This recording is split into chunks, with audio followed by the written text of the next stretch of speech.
Добрый день, уважаемые эксперты и участники конференции. Меня зовут Патимат Магомедгазиева. Я ученица 11 класса Альбекской средней школы имени Христофора Матвеевича Николаева.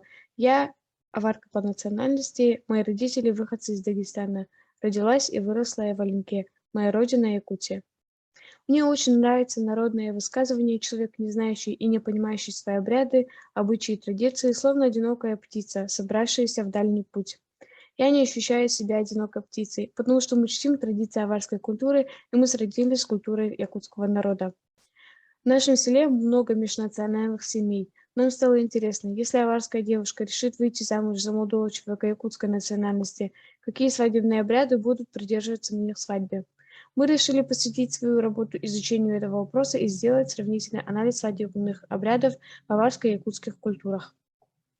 Свадебные обряды являются частью духовной культуры народа, в которых находили свое выражение этические и эстетические нормы народного быта. Свадьба является большим праздником любой семьи и представляет собой совокупность обрядовых действий. Мы начали изучать материал, нашли интересные исторические факты и сопоставили их.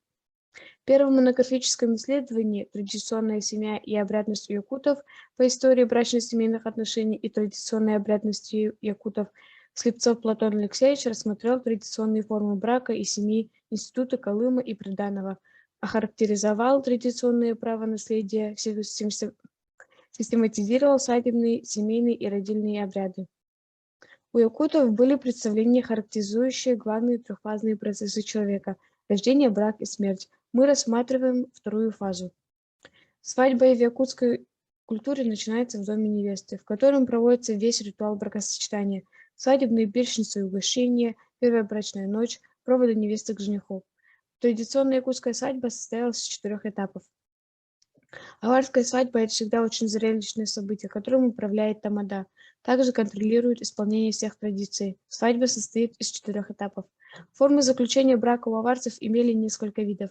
Наиболее распространенный из них у всех был брак по сговору.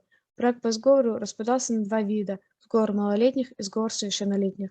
Ни молодые люди, ни тем более девушки не были свободны в своем брачном выборе.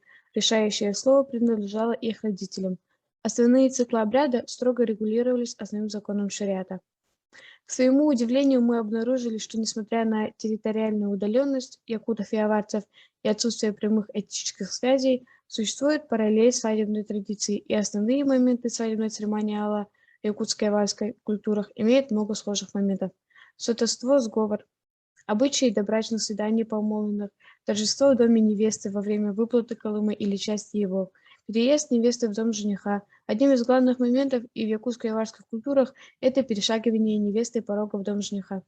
Вполне можно допустить, что сходство важных деталей традиционного свадебного обряда были обусловлены этнокультурными особенностями развития, укладом жизни народов, живущих за счет животноводства и сельского хозяйствования.